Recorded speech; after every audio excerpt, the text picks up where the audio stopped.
3 मार्च 1839 एक छोटे से घर में एक बच्चा पैदा होता है जो आगे चल के भारत देश का इतिहास बदलने वाला था। वो बच्चा और कोई नहीं, जमशेदजी टाटा थे। एक ऐसा इंसान जो फादर ऑफ इंडियन इंडस्ट्री के नाम से जाना जाता है। जमशेदजी टाटा का बचपन एक नॉर्मल मिडिल क्लास बच्चे की तरह बीता था। उनके फादर नुसरवानजी टाटा जो भी पैसे कमाते वो जमशेद जी की पढ़ाई में लगा देते थे। 14 साल की एज में जमशेद जी अपनी ग्रेजुएशन कंप्लीट करने के लिए मुंबई आ जाते हैं और ग्रेजुएशन कंप्लीट करने के बाद ईयर 1868 में सिर्फ 21,000 रुपए में अपनी खुद की कंपनी खोलते हैं जिसका नाम अलेक्जेंडर मिल रखा गया, जहां गुड्स को खरीदा और बेचा जाता था और यहां से शुरुआत हुई द टाटा ग्रुप की।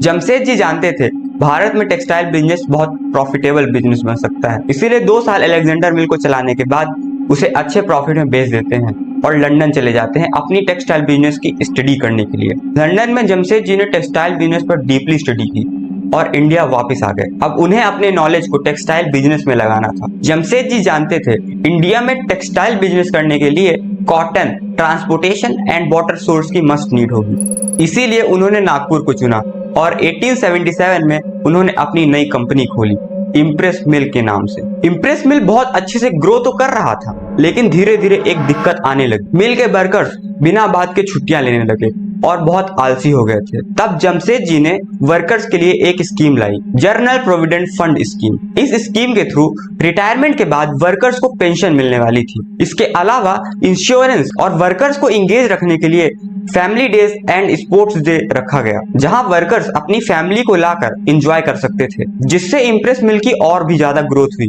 जमशेद जी समझते थे अच्छे एजुकेशन की क्या वैल्यू होती है, इसीलिए 1892 में इंडियन स्टूडेंट्स के लिए एक स्कीम लाई, Indian scholar study abroad scheme. इस स्कीम में जमशेद जी ने 30 लाख रुपीस इन्वेस्ट किए, जिसके थ्रू इंडियन स्टूडेंट्स को अब्रॉड जाके पढ़ाई करने का मौका मिल रहा था। इसके साथ साथ जमशेद जी अपने अगले विजन पे काम कर रहे हैं। जमशेद जी मुंबई में कुछ ऐसा बनाना चाहते थे जो मुंबई को रॉयल फील दे सके, इसलिए जमशेद जी ने साल 1903 में एक होटल बनाया, द ताज होटल। ये इंडिया का पहला होटल था जहाँ इलेक्ट्रिसिटी थी। जमशेद जी का विजन क्लियर था, उन्हें इंडिया को एक ऐसा देश बनाना था जहां इंडस्ट्री हो, जॉब्स हो और इकोनॉमिकल ग्रोथ हो। बेसिकली उन्हें इंडिया को इंडस्ट्रियल सुपर पावर बनाना था और उन्होंने ऐसा किया भी। जमशेद जी ने आयरन एंड स्टील कंपनी खोलने का सपना देखा था।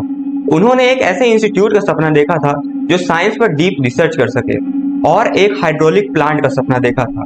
लेकिन ये सारे सपने वो साकार होते तो नहीं देख पाए, लेकिन उन्होंने इन सब के बीज बो दिए थे। 19 मई 1904 जिस दिन जमशेद जी की डेथ हो जाती और उनके सारे सपनों की रिस्पॉन्सिबिलिटी सोराबजी टाटा ले लेते हैं और 1909 में जमशेद जी का ड्रीम एक ऐसा इंस्टीट्यूट जहां साइंस पर डीप रिसर्च हो सके उसे डेवलप किया गया, जिसका नाम इंडियन इंस्टीट्यूट ऑफ साइंस रखा गया और उसके फर्स्ट डायरेक्टर सीवी रमन को बनाया गया। इंडियन इंस्टीट्यूट ऑफ साइंस ने भारत को हंसा जैसे एयरक्राफ्ट और परमा जैसे सुपर कंप्यूटर कंट्रीब्यूट किया।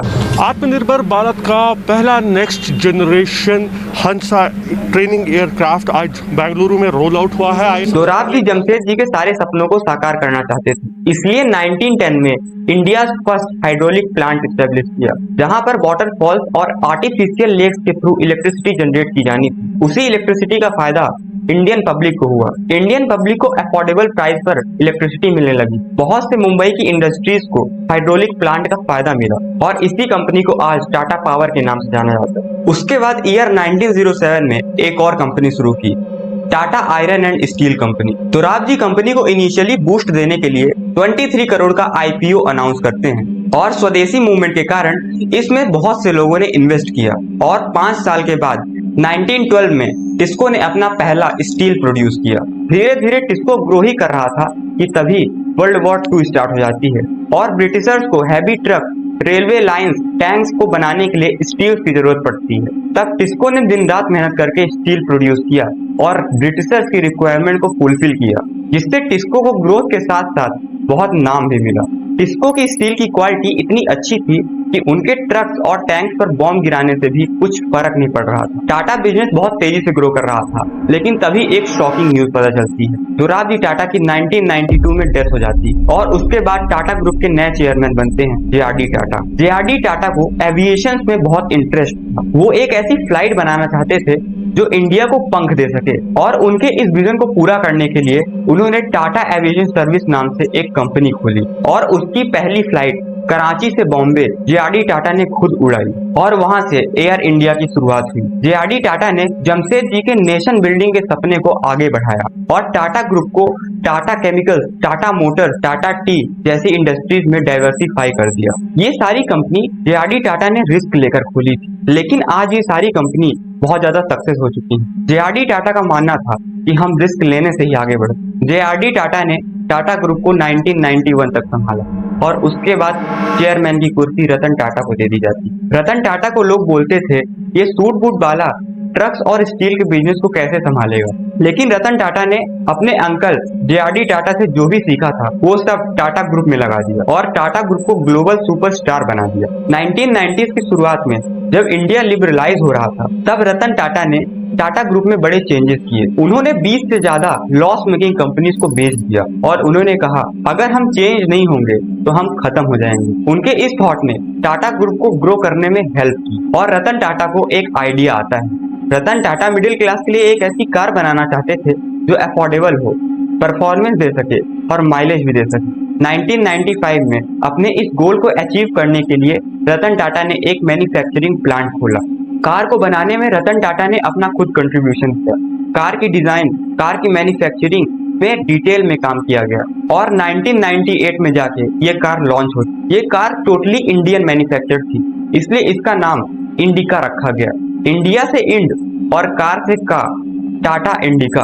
रतन टाटा ने टाटा कंपनी में और भी बहुत से चेंजेस किए, जैसे टीसीएस के एडमिनिस्ट्रेटिव सर्विसेज को चेंज करके सॉफ्टवेयर सर्विसेज पर ला दिया, जिससे टीसीएस अब सॉफ्टवेयर भी डेवलप कर सकता था, जिससे ग्लोबली टीसीएस बहुत ज्यादा ग्रो किया और इंडिया में आईटी का सबसे बड़ा हब बन गया। टाटा को ग्लोबली एक्सपेंड करने के लिए रतन टाटा ने ब्रिटेन की चाय कंपनी टेटली, यूरोप की स्टील जायंट कोरस और जैगवार एंड लैंड रोवर को खरीद लिया, जिससे टाटा ग्रुप ग्लोबली एक्सपेंड तो हुआ ही, साथ ही साथ बहुत ज्यादा नाम भी कमाया।